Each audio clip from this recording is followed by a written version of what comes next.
What's good? What's good? What's good, fan? Thank you guys for tuning in to the Voice of the Fans podcast. This is our Sunday special, April 21, 2024. We're coming off a wild night, man. NBA playoffs just got kicked off last night. We got game day two of NBA, actual NBA playoffs, not the playing tournament. We actually got day two of NBA playoffs here shortly, about to kick off here. The Celtics play here in a moment. Then man, fans, we got to talk about it. Boxing once again just dominates the sports landscape with the Ryan Garcia fight. Ryan Garcia victory over Devin Haney last night. I don't know how many of you guys got a chance to catch that, but tremendous night of boxing. Um, the undercard was kind of okay. It was kind of mid, but the fight right before that, we saw how boxing can, just snatch the victory out of the hands of defeat. As Sean McCombs actually won his fight, should have won his fight. He beat Arnold Barbosa pretty convincingly, but the judges gave it to Arnold Barbosa, the more popular fighter. Um, so that's how boxing goes. And then we see right after that, the fight after that, we see Devin Haney, the came in there, the champion, undisputed champion at 140.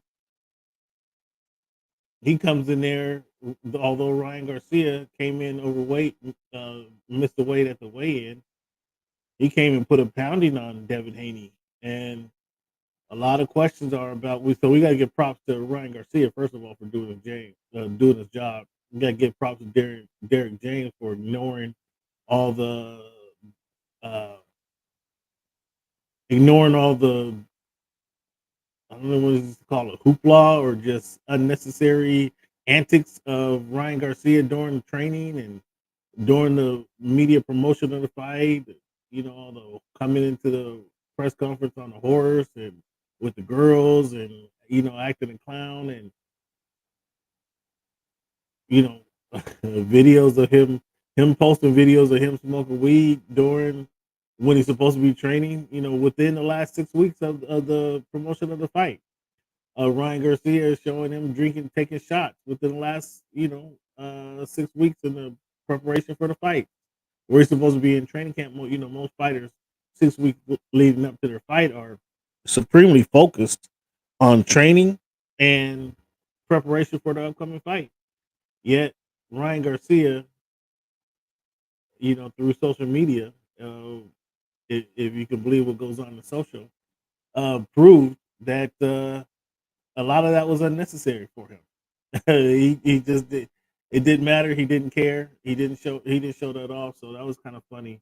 Um, how that ended and how the fight went on with Ryan Garcia's lack of preparation.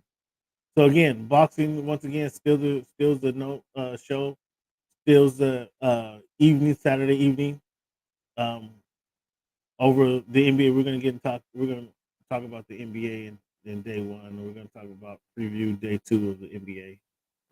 Celtics taking on the Heat. We got the Clippers taking on the Magic later.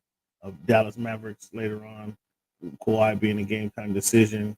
The Bucks are going to take on the Pacers here in a little bit. Giannis is ruled out, um, causing me to pick the Pacers in that series. And then we get the Sunday cap is the Thunder and the Pelicans, which should be a pretty good game. But yeah, back to this Ryan Garcia fight, fans. For those of you who tuned into the fight, let me know what you guys thoughts are.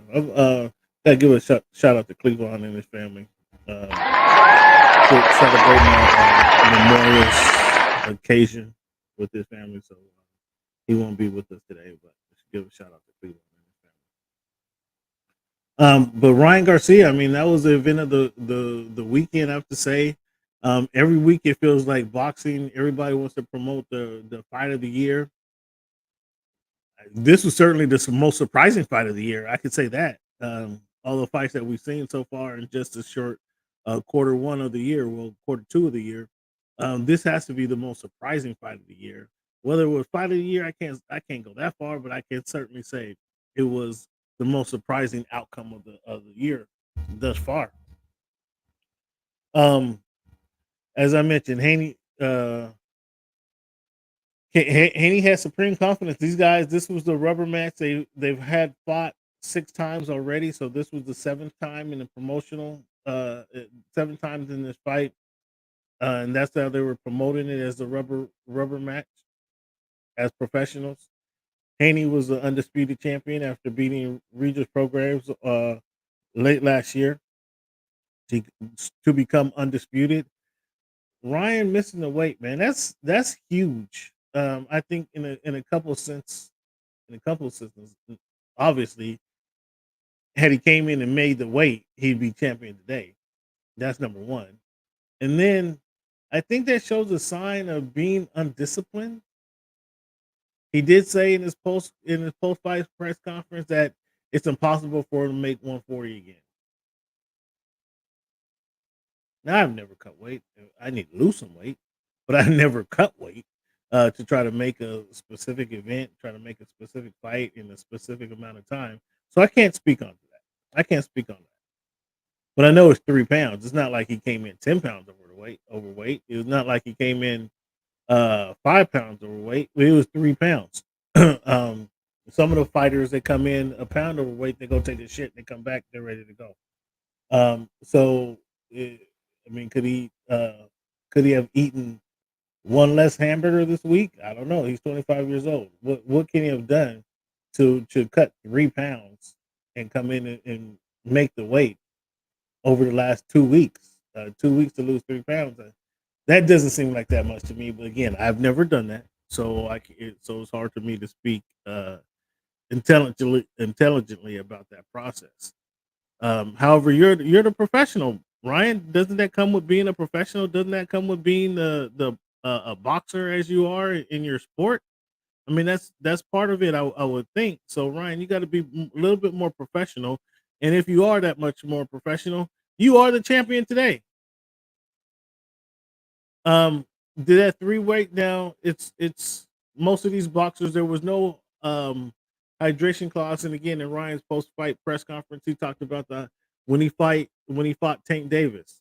When he fought Tank Davis, he had to weigh in a certain weight, and then the hydration clause was that the next morning, because the fighters weigh in on Friday before the Saturday fight, right? So they weigh in Friday afternoon.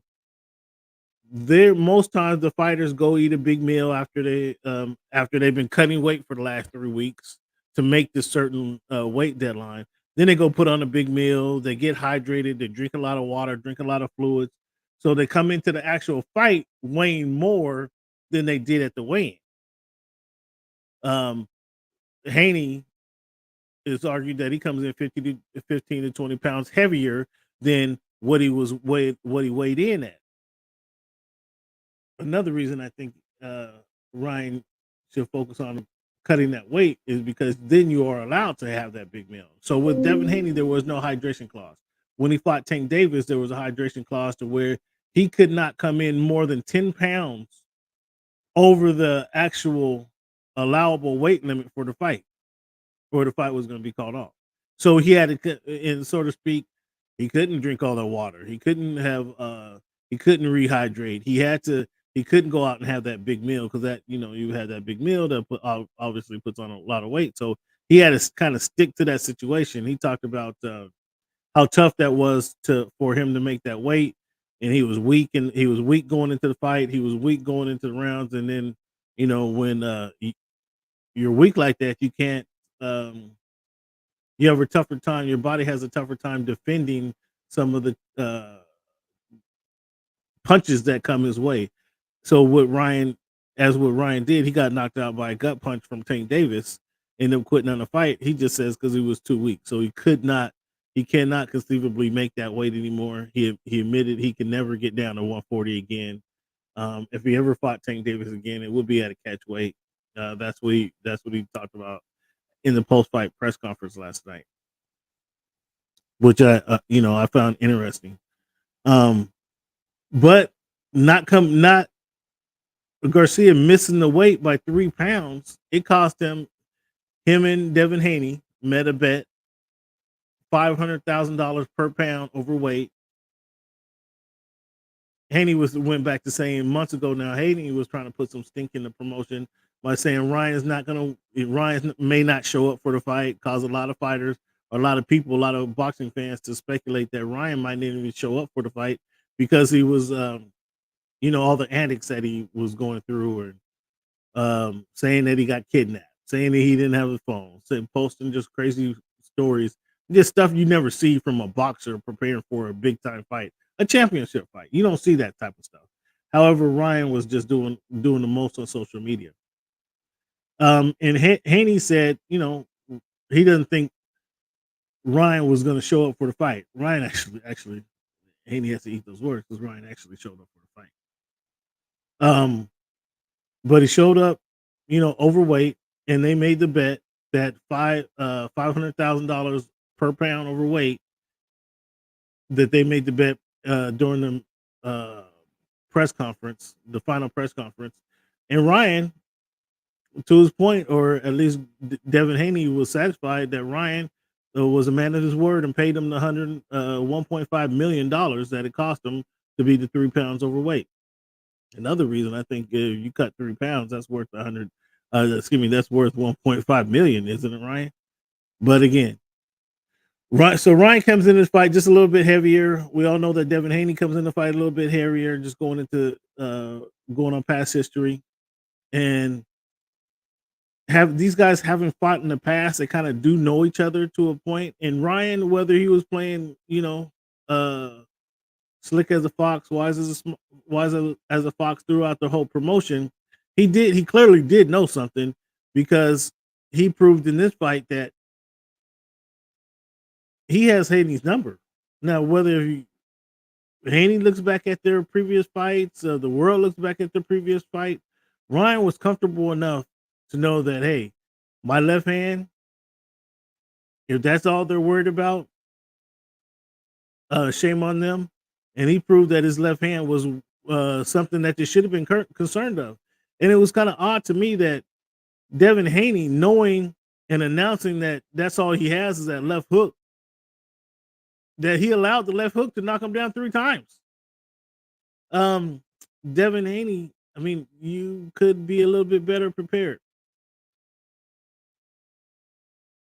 Now, there's some questions. I have questions about. I had questions about Devin Haney, and I will admittedly say, years ago, and I told Devin Haney this to his face a few years ago, that when he went down to Australia to fight Kambosos, I had Kambosos winning that fight. Kambosos seemed like the hungry, aggressive fighter to me when they went into that fight. However, Kambosos was not that same fighter that I projected in that fight. Devin Haney came in a very skilled fighter, showed his skills off, showed that he can control the ring, showed that with that jab, like he can control most fighters, and we've seen that a few times since that Kambosos fight when he went down to Australia to beat Kambosos. He uses that jab, sticks that jab in his opponent's face, and kind of neutralizes that opponent every time they go to move. That jab is right there in their face, and it forces them to regroup. While that jab is in their face and they're forced to regroup, Haney then comes behind that with a straight right punch, a pretty solid puncher. Haney, I would never confuse Haney as a knockout puncher. However, if you hit a guy enough times in the same spot, like that's gonna cause some bruising, that's gonna cause some pain, and that eventually will put you down. So hey, Haney knocks out his punchers or his fighters from a accumulation of punches, not just the one punch knockout. He doesn't have that one punch knockout power, but it's an accumulation of punches. How he ends up knocking out his opponents. He was not able to do that yesterday because he could not zero in and keep Ryan in one space. Um, Ryan was, slick enough to stay out of the way of the jab, slick enough to move around the ring so that Haney and cause Haney to chase him down. And so then as Haney's chasing him down, Ryan Garcia is able to connect with that left hook, which he did early in the fight. He did it right off the bat in the first round of the fight, which kind of not it got the fans up out their seat in Brooklyn, and it kind of threw Haney off his game. Haney was able to regroup in second, third, and fourth round, and just kind of be the calmer fighter. Where now Ryan is looking for left hook, right, that left hook, right punch right hand combination, to take over Haney. Haney kind of was throwing that jab, was using that jab, was controlling the fight in those middle round, third, fourth, fifth, second, third, fourth round, until again Ryan just could continue to use his feet and his movement to force Devin Haney to kind of chase him around the ring.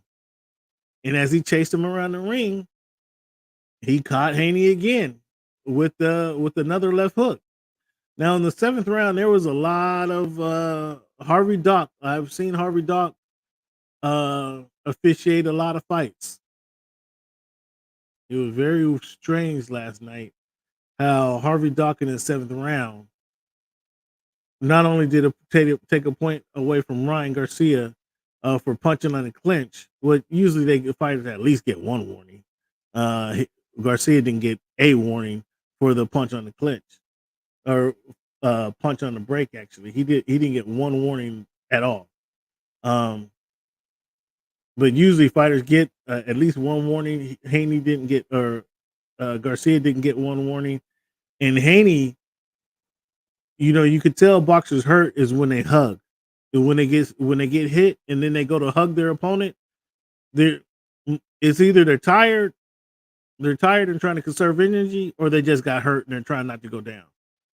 Haney hugged Ryan half of the seventh round after every connection, half of the seventh round, and that's when Garcia was doing his damage in that seventh round, knocked him out twice, if my memory serves me correctly. So that would have been three times.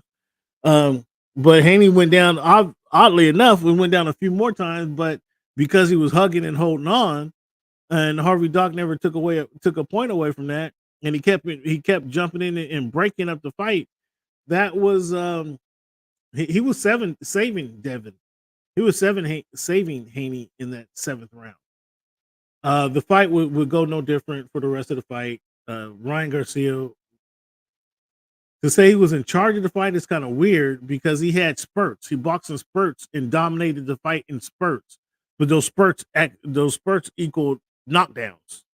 So to his credit, I can't say he dominated the fight, but those spurts again were more impactful than what Devin Haney's spurts were, and they've cost. He lost a point. If he didn't lose that point, I mean, maybe it's a walk away. Obviously, there's always something in boxing, but overall, Ryan Garcia shocked the world. I did not have Ryan Garcia winning this fight. I didn't. I could have went to this fight. I didn't even think it wasn't even worth me getting on a plane to go to this fight because I expected Devin Haney to wash him. I expected Devin Haney to wash him and be an easy victory. A boring fight. I expected to go 12 rounds, but this fight proved a couple things to me that Devin Haney doesn't have a chin. If you could connect with Devin Haney, connect on his chin, knock him around a couple times, he's gonna go down. As Ryan Garcia showed tonight, that he can connect him with that left punch, with that left hand.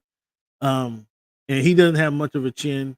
If he's not in control of the fight, like he's learned to be, he has become. I tell you what, I watched the guy. I picked Kambosos to beat him, and since that Kambosos fight probably 3 years ago, Devin Haney has shown that he knows how to be the ring general in there. He knows how to control the fight, but he did not do that last night. Ryan was a better man. Ryan has his number. Whether Ryan was a better man, Ryan has his number. It's too bad that Ryan did not come in at weight and he becomes the actual champ. But as of now, as of Sunday morning, April 21, Ryan is the people's champ, which is wild to say, boy. If you thought this kid was insufferable before, leading up to this fight, oh my goodness, he's resting up now. Believe me, trust me, he's resting up now. resting up probably for a couple of days, and oh my goodness, you're gonna see Ryan Garcia all over social talking about he's the best, who talking about who he wants now, and it's fair game. You don't want it. You won. For, for you won the fight. You're not the champ, but you're the people's champ. And now he has a chance to elevate his name even higher. You have to respect him because of what he did do to Devin Haney, who was the undisputed champ at 140. Um, Again, he did come in the weight, and that's a one tarnishment on what Ryan was able to accomplish last night is he beat the undisputed champ, but you didn't come in at weight to claim the undisputed championship of the world at 140. Shame on you for that. However, whether he goes to 147, whether he tries to sign Tank at a catch weight, whether they do it again, Ryan has now captured the hearts and minds of boxing fans. And boxing fans like myself, I didn't give him any credit coming into this fight, but boxing fans like myself will have to give him some respect. You have to give him some credit for what he did last night. It's undeniable. You cannot deny what Ryan Garcia did last night. You cannot deny it any further, and you have to give Ryan Garcia some credit for what he did. So kudos to Ryan Garcia. One good thing I say about this. One good thing I say kudos to Ryan Garcia. One good thing I will say about this is we should hear a lot less of Bill Haney. I would like to hear a lot less of Bill Haney and a lot more from Devin Haney about what went wrong in a fight and how you rebuild and what you're doing to kind of rebuild your name and rebuild your status because he's still the champion. He's going to be the champion. So I'd like to hear a lot more from Devin Haney versus Bill Haney. So that's one good thing that this fight does. Ryan should have shut him up for a little bit. He was on social media this morning talking about, I'm outside when we win, I'm outside when we lose. So credit to him for that. But I like to hear a lot less of Bill Haney, a lot more of Devin Haney in the next promotion for the fight. Basketball fans, this is a NBA time of the year, NBA's third season of the year, and now it all counts. It all counts. Everything counts, fans. Every game counts. Every play, every game, every block shot, every rebound. All this all counts now moving forward. Last night we saw the Cavaliers show the Orlando Magic. They showed the Orlando Magic that this now you're in the playoffs. Now these games matter. And Orlando Magic kind of took one on the chin. And can they regroup against the Cleveland Cavaliers? Because Cleveland Cavaliers played yesterday like they've been there before. Obviously, this is the first time that this Magic's bunch has been in the playoffs, and their first time that Paulo gets a chance to kind of lead his team here. The Franz Wagner, the Wagner brothers, Wagner brothers have a chance to play. Now we get to see how do you guys rebound. It's only a one game loss that they suffered last night, but I did pick the Magic over the Cavaliers, by the way. But the Cavaliers proved that we've been there before. We know what this is like, and the Cavaliers has kind of been underwhelming during the season, but they have playoff experience, so we'll see how that serves them moving forward in that series.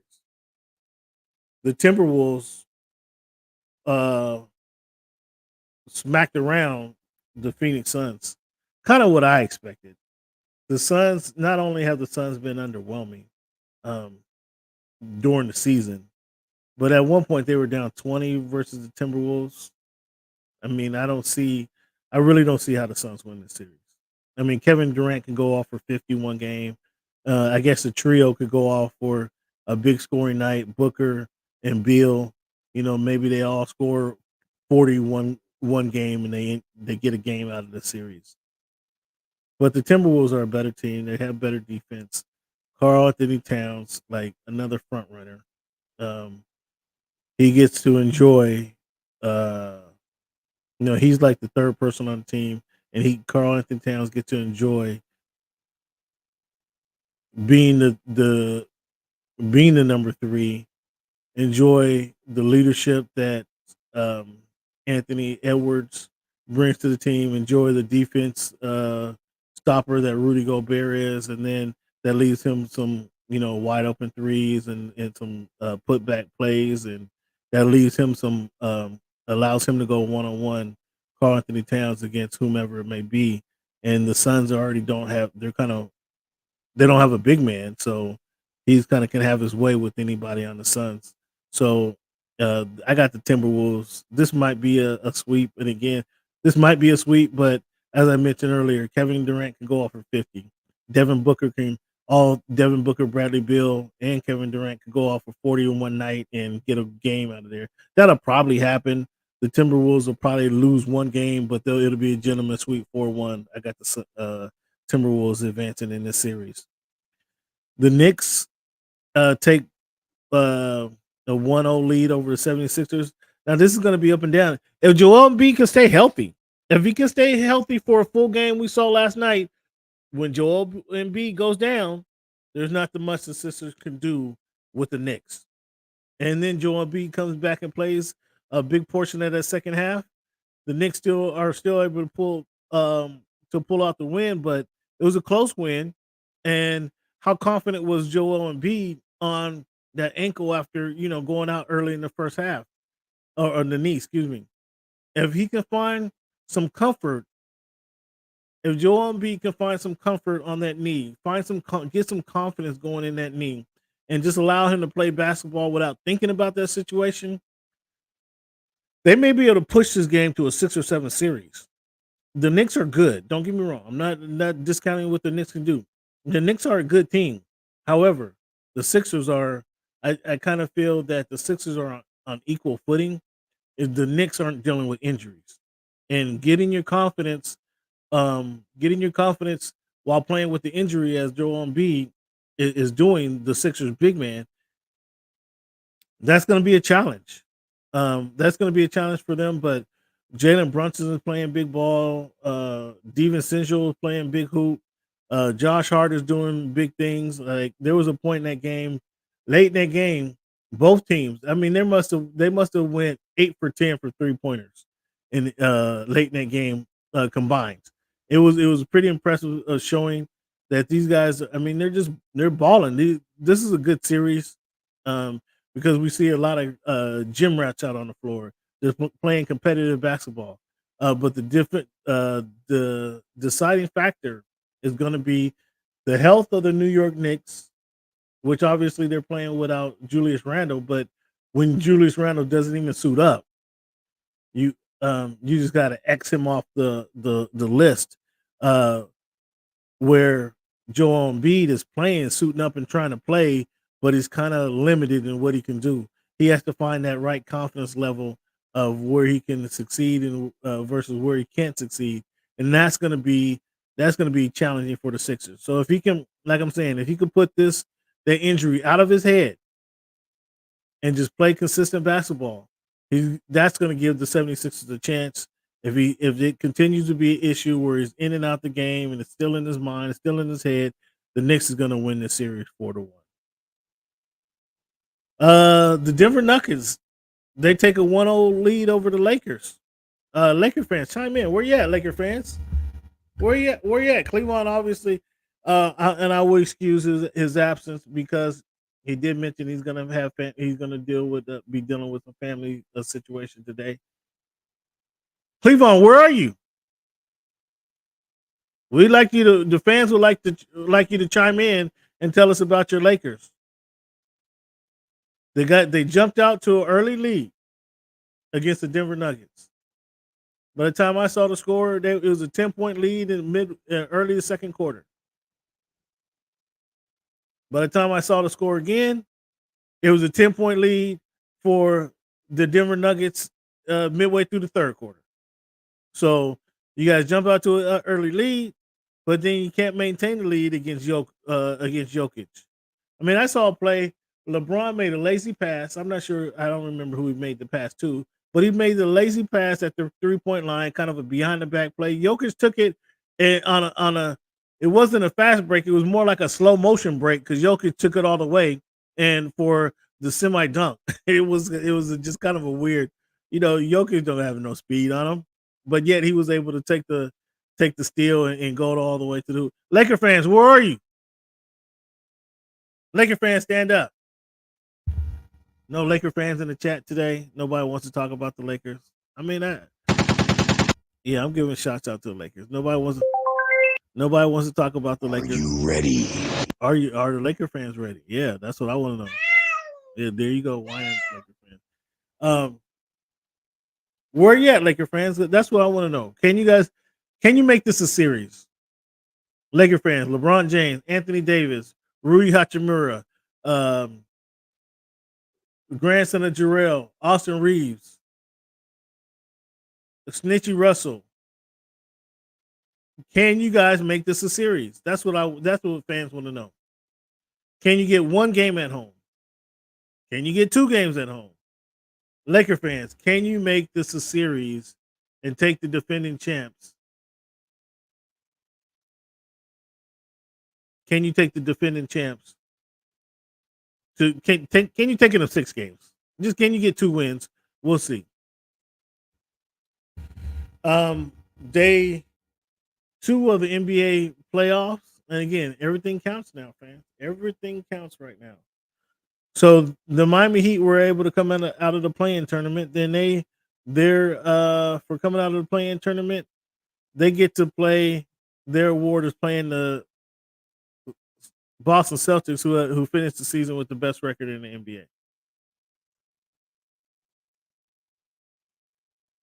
How ready? We know what happened last year in the series with these guys playing for the Eastern Conference Finals. He takes a 3-0, wins 3 straight. The Celtics come back and win 3 straight to force a game 7. Jason Tatum get injured in game 7. Can the Heat turn it on again to beat the Boston Celtics? Can the Boston Celtics prove that they're actually as good as their record says they are? One of the favorite lines my co-hosts like to say is that the Celtics play with their food. Well, the Boston Celtics should know what is on the line. They should understand what is on the line. And they should be prepared to prove who they are, what they can do, and that they're a much better team than the Miami Heat. But as things go, the Miami Heat are, they're a playoff team. They're built for the playoffs. Eric Spoelstra, Pat Riley, they're built, and they have proven that they're built for this time of the year. Now they're going to be without Jimmy Butler, as I understand, because he had the MCL sprain. But nonetheless, it's like you get the Heat in this type of situation. They've proven over the years that they're built for this moment. They don't really care what happens in the regular season. They don't really care it doesn't really matter who's on the team. They have shown and proven that they are built for the NBA playoffs. The Celtics, I don't have the game on right now, but I think I'm sure they're playing right now. The Celtics have proven that they like to play with their food, and they'll give a team opportunity to feel like they're in a game. Will this catch up to the series? Will this catch up to the Boston Celtics?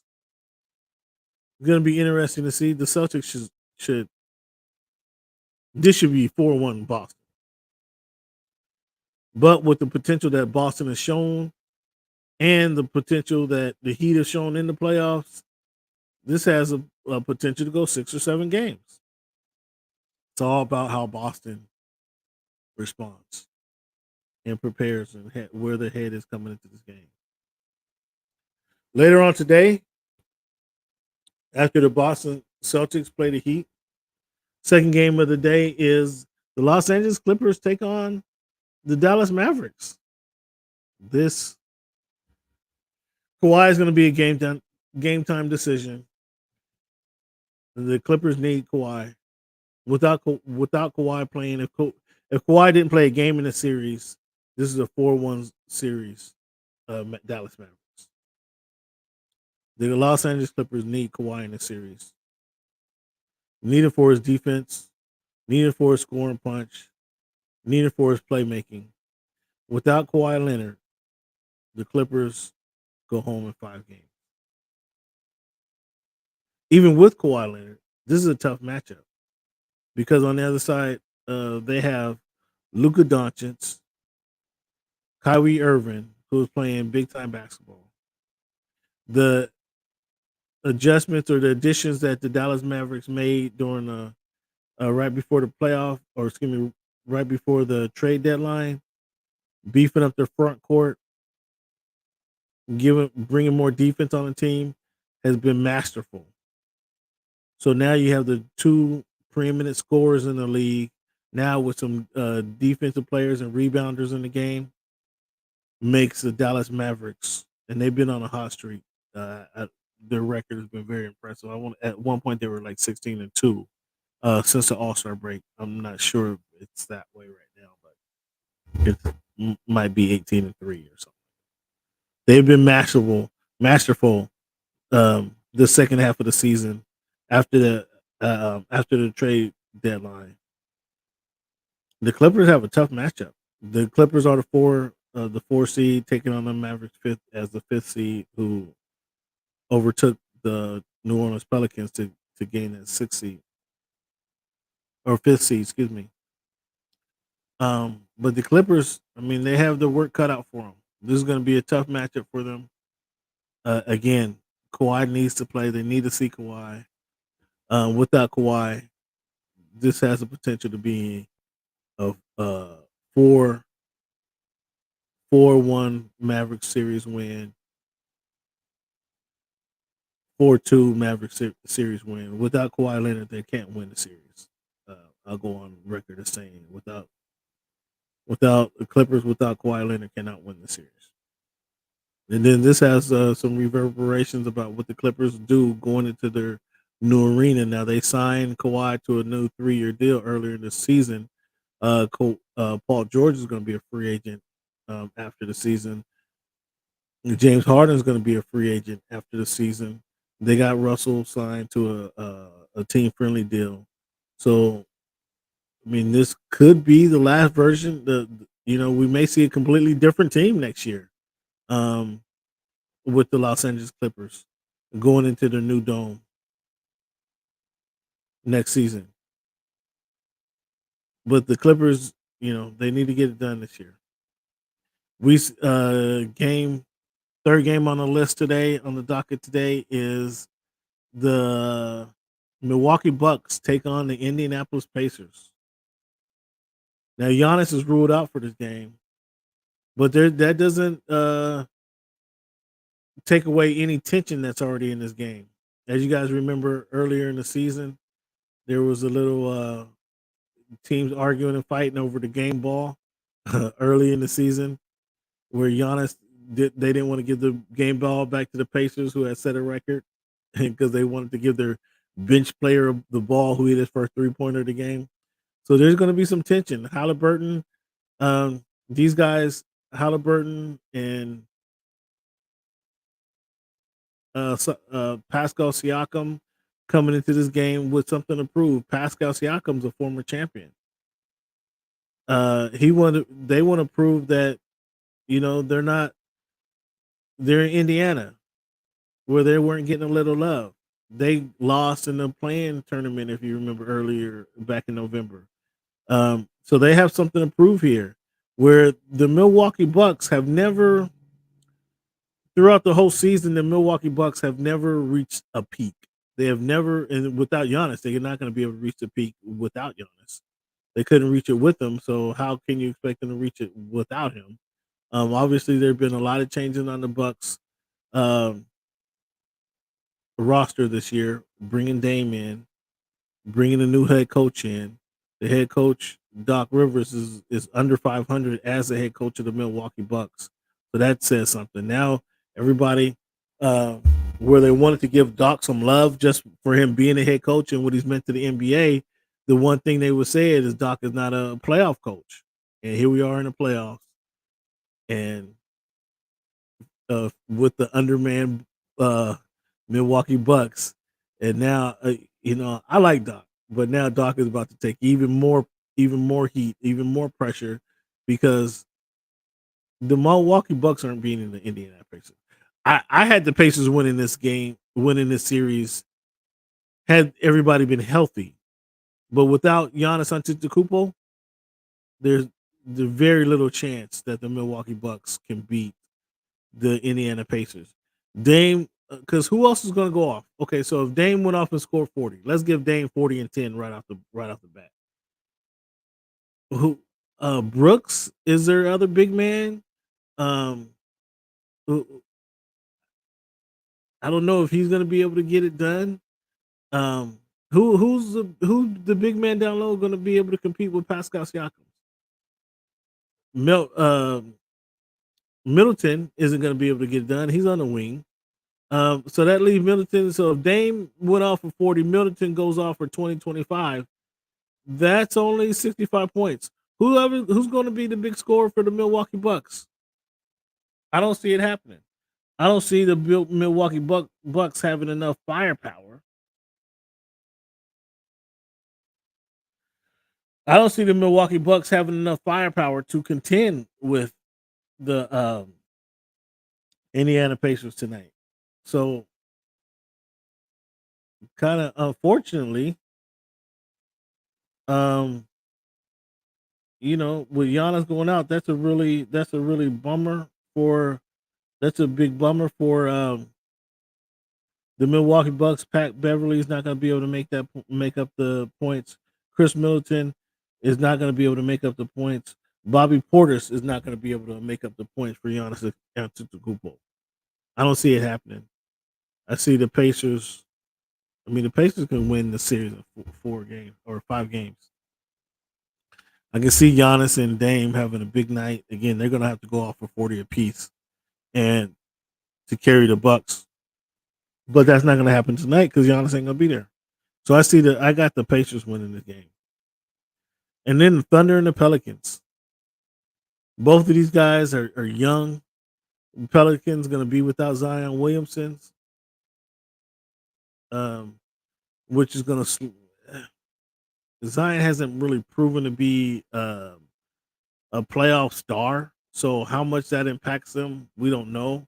But we know the Thunder have 3 or 4 guys, and they have SGA, both Jay Williams.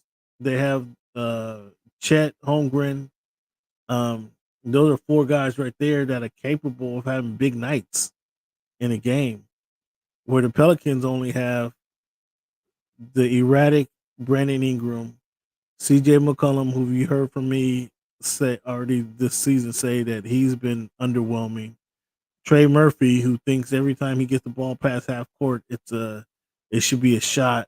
I mean, Alvarado has been probably one of their most productive players, but he's going to come in and have to contend with SGA, Shea Gilgis Alexander, or um, uh, Josh Giddey. He's not going to be able to effectively perform against either one of those guys. So I have the Pelicans being severely overmanned. This might be a sweep. Thunder over the Pelicans this series. But I think the best game to watch today. The nightcap is the Thunder over Pelicans. I think the Thunder handled the Pelicans fairly easy. The Bucks already the Bucks versus the Pacers. I got the Pacers winning that one. But the most intriguing game is going to be the Clippers versus Mavericks. That's going to be the most intriguing matchup going on today. And I just saw the update that the Celtics has jumped out to a 14-0 lead over the Heat. So there's that. That's how that you saw Boston came out ready to play. Now coming Tuesday when they're playing game 2, the Heat can jump out to a 14-game sweep. So it's going to take a couple of games to figure out how each one of these series is going to go, especially have any confidence in what the Celtics are able to do. But that's my series rundown. Fans, let me know in the chat, what series are you looking forward to most? Do you think the Suns can come back on the Timberwolves. Do you think the 76ers can come back on the Knicks? How many games do you think the Lakers can squeak out over or over the defending champs Denver Nuggets? Do you agree with me that the Magic can come back and beat the Cavaliers in the playoffs? Let me know in the chat. Hit us up at underscore voice of the fans on Twitter. Which way do you think this series is going to go? Um, the Celtics take on the Heat? Who knows how the Celtics come out on Tuesday? Let's say they win this game by 20 points tonight. Who knows how the Celtics come back on when they play game two? Who knows? They're so erratic and they play with their food so much. It's hard to tell. They really should beat the Heat. They should sweep the Heat, actually. But will they? And do the Heat have enough moxie to win a game or two in Boston? Who knows? Clippers take on the Mavericks. That's going to be a really good series, fans. That's going to be a really good series. That's the best. That might be the best series. Just looking at it, outside of the Knicks and the 76ers, if we could see a healthy Joel Embiid, the Clippers the Clippers Mavericks matchup might be the best series on the board. I don't think the Pelicans have enough to compete with, especially without Zion, have enough to compete with the Thunder. The Pacers over the Bucks. Now I have the Pacers winning that series, but I'm not convinced that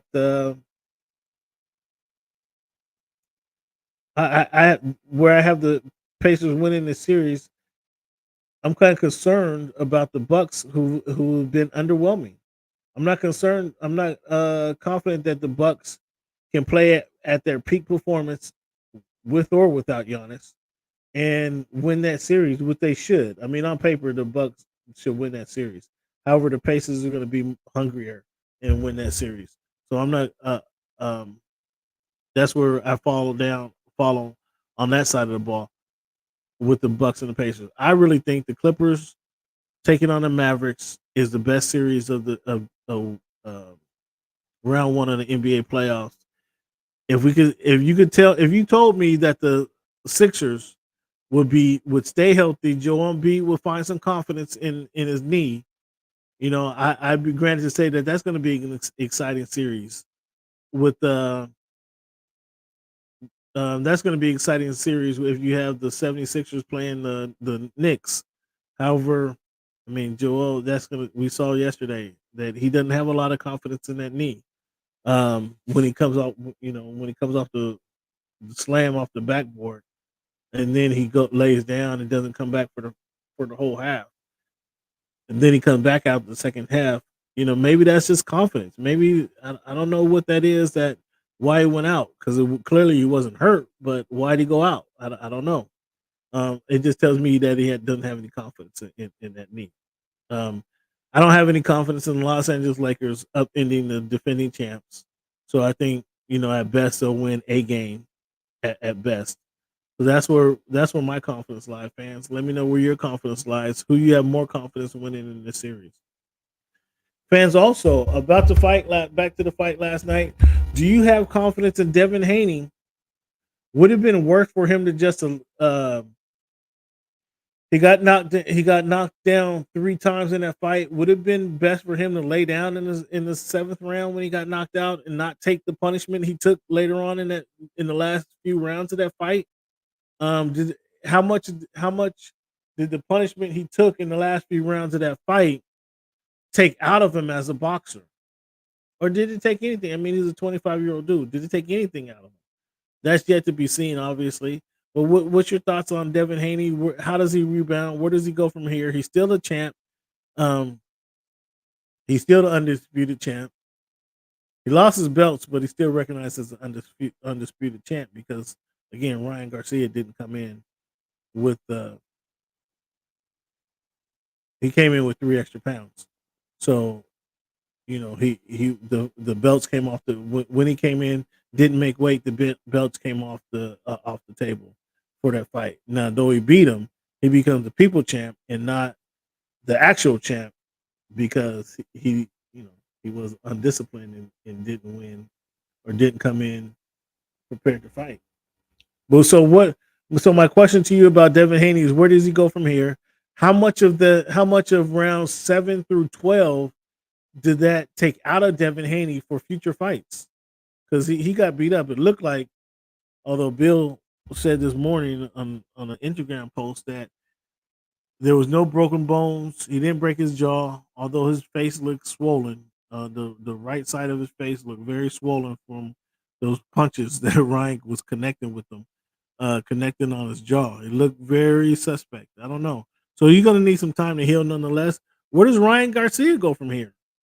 Do you want to see Ryan Garcia, Teofimo Lopez? Do you want to see Ryan Garcia and um, Pitbull Cruz, Isock Pitbull Cruz? Do you want to see Ryan Garcia and Tank Davis? I mean, is that a fight that should be made? Where you guys want to see? Where does Ryan Garcia, now he's known as the People's Champ? He might be go to 147. He said he want to fight Sebastian Fundora. Man, this good dude is a troll, man. He just continues to troll. Come on. Sebastian Fundora is he beat he did beat Tim Zoo because Tim Zoo had a gash on top of his head that causes blood to be flowing like a water fountain. Sebastian that allowed Sebastian Fundora to beat him. I think that's a 50-50 fight, to be honest with you. Sebastian is just Sebastian Fundora is what 11 pounds heavier, and he got about 6 inches on him. I'd be surprised if if he's able to connect with that left hook the same way he was able to dominate Devin Haney. I'd like to see a rematch. Do you guys want to see a rematch? I'd like to see a rematch in Devin Haney. Now that you know, as grown men, that left punch is still effective. Can you get out of the way of the that left hook? I'd like to see a rematch with those two. What would you guys like to see? Do you guys want to see a rematch between Garcia and Haney? Do you want to see Garcia, Sebastian Fundora? He has this. Don't even mention Terry Crawford's name. Just cut that. Cut that. Don't even. Do you want to see Garcia versus Isaac Cruz? Do you want to see Garcia versus Tank Davis? Again, like I say about Terrence Crawford, don't even mention Shakur Stevenson. Please don't even mention that name because he'd have no chance of that. Rolly Romero, I don't think Rolly is in the game after he took the beating that he took. What would you guys like to see? Who would you like to see Haney fight next? Would you like to see Haney uh get back on his feet against a fight against a Rolly Romero, against Isaac Cruz? Because he's gonna have to I don't know if he's gonna stay at 140 or go to 147, who knows? But there's a lot of options for him. Also, Matchroom signs this week. There's a press conference on Wednesday that they're gonna have. They're gonna announce their fight schedule for coming up for the summer. But they signed Jerron Boots Ennis, who Jerron Boots Ennis is a sleeper fighter, fellas, ladies, sports fans. At 147, Jerron Boots Ennis, and I give it by the end of the year he might be fighting for a championship. By the end of the year, at this latest, at this time next year, he might have a championship. But I know this by the end of the year he's going to be fighting for a championship. I'm not sure who he's going to be fighting, obviously, but he might be fighting for a championship. You know, come to think about it, as I'm thinking, I'd like to see Ryan Garcia and Teofimo Lopez again. Fight I probably would not attend, but I think that two guys who just like to blow hot air at each other, the promotion for that fight would be very entertaining. Not sure how entertaining the fight would be, but for the most part, Teofimo likes to bring the fight to you, and can he stop Ryan Garcia? And loser, that would be, in my opinion, a loser go home fight. Loser go home, and loser we hear no more from you. Teofimo Lopez and Ryan Garcia. That is a fight I'd like to see, fans. So let me know in the chat, fans, what fight you would like to see. Let me know what you think of day one of the NBA playoffs, start of the NBA playoffs. And then let me know what you think of day 2 of the NBA playoffs. So, obviously we have upon us right now with the Celtics taking on the Heat. We got Clippers and Mavericks. The Pacers and Bucks play a little later, and then our nightcap in the NBA is Thunder Pelicans. And just a quick rundown, I got the Thunder over the Pelicans. Um, Thanks for tuning in, Dobson. If you didn't hear me now, I'll recap it. With Giannis out, man, come on, it's kind of easy. I got the Pacers over the Bucks.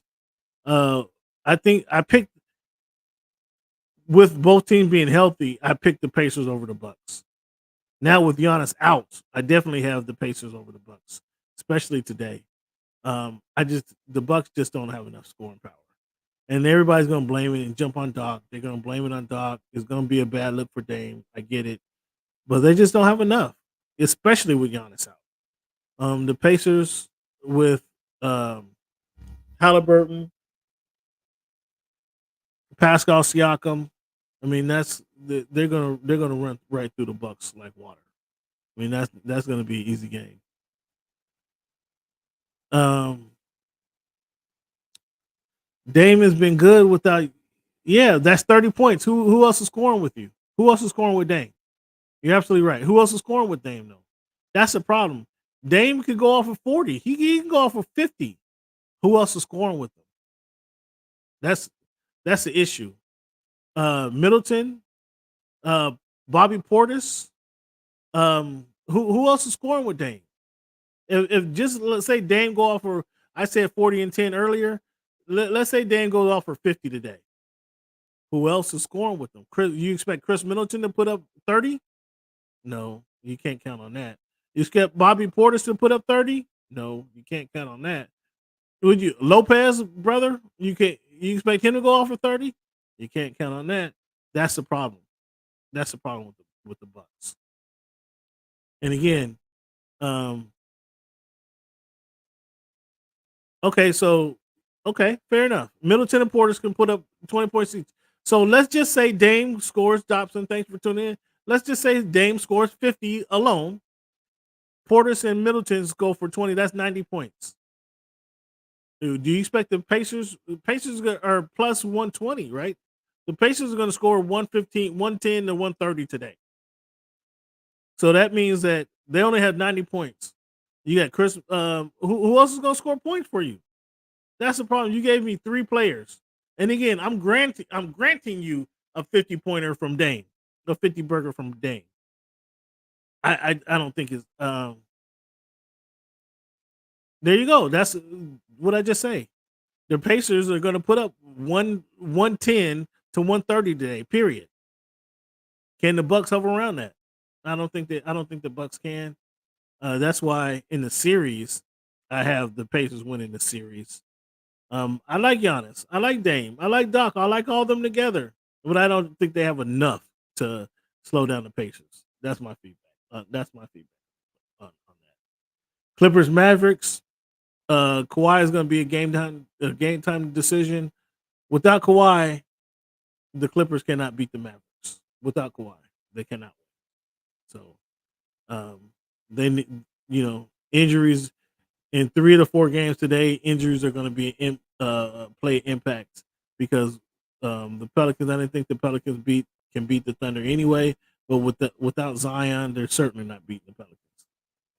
So injuries will be a factor in each one of the playoff games today. But fans, I just wanted to thank you guys for tuning in. Thank you, Doctor, for tuning in. Again, shout out to everybody who listened to the podcast. Um,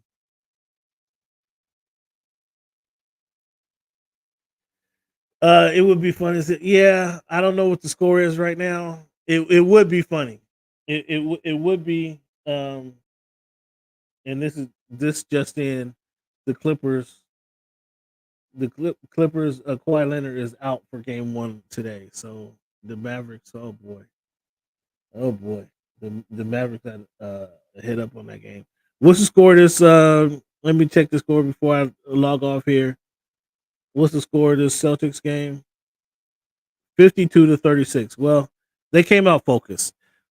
For them, Boston Boston likes to play with their food, but today they're up already 20 points. It looked nearly 20 points going into the halftime. It looks like they have their focus today. Whether they remain focused, whether they remain focused the rest of the series, we'll see. But it looked like today they're focused. But yeah, the Heat obviously without Jimmy Butler. Excuse me, I said 3 of the 4 games today have been impacted by injuries. All today game because the Heat don't have Butler as well. All today's game has been impacted by injuries. So the Heat have no business beating the Celtics one time. But because Boston is who they are, there's a potential that the Heat can get a game or two out of this series. But if the Celtics come out and do what they're supposed to do, the Heat don't have a chance. Thank you guys for tuning in to the Voice of the Fans podcast. This is just just a little Sunday special, just to whet your palate. What's your palate? We're talking NBA basketball. We're talking boxing. What happened last night? Tell a friend and tell a friend about the podcast. Tell a friend and tell a friend about the show. Thank you guys for tuning in. And as always, fans, thank you for making our voice your choice. Have a good day. Enjoy your day of basketball.